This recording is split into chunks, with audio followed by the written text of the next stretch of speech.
नमस्कार मित्रांनो, लेखन कौशल्य चॅनलवरती तुमचं स्वागत आहे। आजची कथा आहे लक्ष।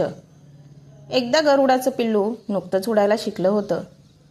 उत्साहाच्या भरात सगळ्यांना आपल्या उडण्याचा कौशल्य दाखवत होतं। एकदा उडता उडता त्याला जमिनीवरून एक डुक्कर जाताना दिसलं। त्या डुकराचं मांस खावयाचं वाटलं। तो लगेच त्याच्या आईला म्हणाला, आई, ते बघ किती छान डुक्कर आहे, ते मी पकडू? खायला किती छान लागेल ना। आई म्हणाली, बेटा, तू अजून खूप लहान आहेस, तू आधी उंदराला पकडायला शिक। गरुडाचं पिल्लू आज्ञाधारक होतं। त्यानं त्याच्या आईचं ऐकलं।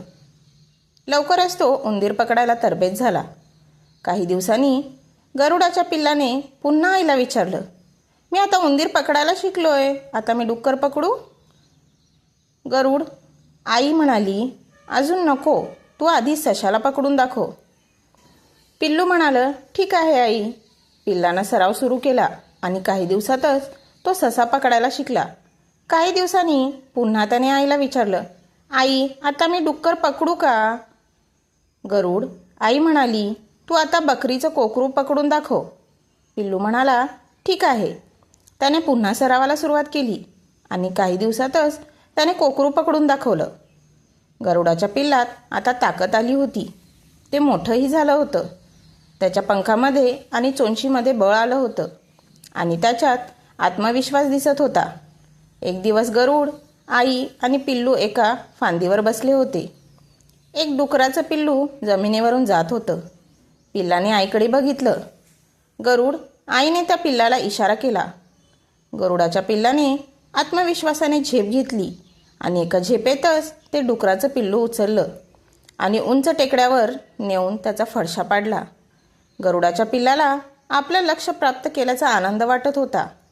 त्याचा उत्साह आणि आत्मविश्वास गगनात मावत नव्हता। मित्रांनो, गरुडाच्या आईने जर पहिल्यांदाच पिल्लाला डुक्कर पकडायला हो म्हटलं असतं तर तो अपयशी झाला असता। त्यामुळे त्याचा आत्मविश्वास खचला असता। कदाचित तो पुढे शिकार करण्याकरता घाबरला असता। म्हणून गरुडच्या आईने त्याच्या आवाकात असलेल्या लहान उंदरापासून सुरुवात करायला सांगितले आणि मग शेवटी त्याला डुक्कर पकडायला सांगितले। त्यात सहज यशस्वी झाला। मित्रांनो, आपणही आपलं लक्ष मोठं ठेवायला हवं, पण त्याची सुरुवात मात्र लहान प्रमाणापासून केली पाहिजे। असं केलं तर आपला रिस्क कमी राहील आणि मित्रांनो, आपणही आपलं लक्ष मोठं ठेवायला हवं, पण त्याची सुरुवात लहान प्रमाणापासून केली पाहिजे। असं केलं तर आपल्याला रिस्क कमी राहील आणि आपण आपलं ध्येय व आपलं लक्ष निश्चितच गाठू शकतो। तर मित्रांनो, कथा कशी वाटली ते कमेंटमध्ये नक्की सांगा आणि हो, चॅनलला सबस्क्राईब करायला विसरू नका। धन्यवाद। पुन्हा भेटू।